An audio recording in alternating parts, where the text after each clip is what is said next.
Washing machine కోసం అనేసి ఇది హోల్ చేస్తున్నాము డ్రాప్కి. ఆడ బాత్రూమ్కి ప్లేస్ పోవడానికి ఆ ప్లేసే కాబట్టి దాంట్లో పట్టకపోతే దీన్ని ఏం చేస్తున్నామంటే డ్రాప్ ఉంది ఈడ కొట్టుకోకుండా మిషన్తో కొంచెం హోల్ చేసుకొని దాన్ని కొంచెం పెద్దగా చేసేసుకొని ఇది బాత్రూంలో పోయిన తర్వాత ఇట్లా పైప్ లైన్ వచ్చేస్తుంది. ఇది లోపల అయితే హోల్ ఇట్లా పెట్టేసినాం. దీన్ని ఈడొచ్చేసి పైప్ లైన్ పెట్టినాము. దీన్ని కనెక్షన్ చేసుకోవాలి. ఇది వచ్చి పాత కనెక్షన్ ఉంది. ఇప్పుడు దీనికి టీ వేసుకొని మనం కనెక్షన్ చేస్తాము. ఈ కనెక్షన్ చేస్తే మనకు ఐడియా వస్తుంది ఎట్లా వస్తుంది ఏమనేది.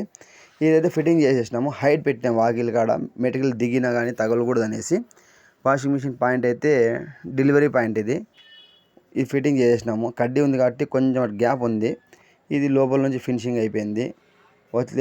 వచ్చేసి మనం 3/4 ఇంచు లాంగ్ బెండ్ వేసేసి కింద టీ వేసేసి ప్లాస్టిక్ ఉంటే మనం తీసేసి దాన్ని బీటీఎల్ వేసి ఫిట్టింగ్ చేసేసినాము.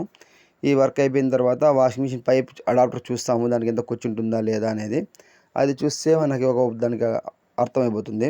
ఇది చూడండి ఫ్రెండ్స్, వాషింగ్ మిషన్ కానీ ఇంట్లో అంటే వాషింగ్ మిషన్ ఇంట్లో ఉంటుంది, ట్యాప్ ఇంటి బయట ఉంటుంది. అట్లా ఫిట్టింగ్ చేసినాము. చూడండి ఫ్రెండ్స్, నచ్చితే లైక్ చేయండి, షేర్ చేయండి, సబ్స్క్రైబ్ చేయండి ఫ్రెండ్స్.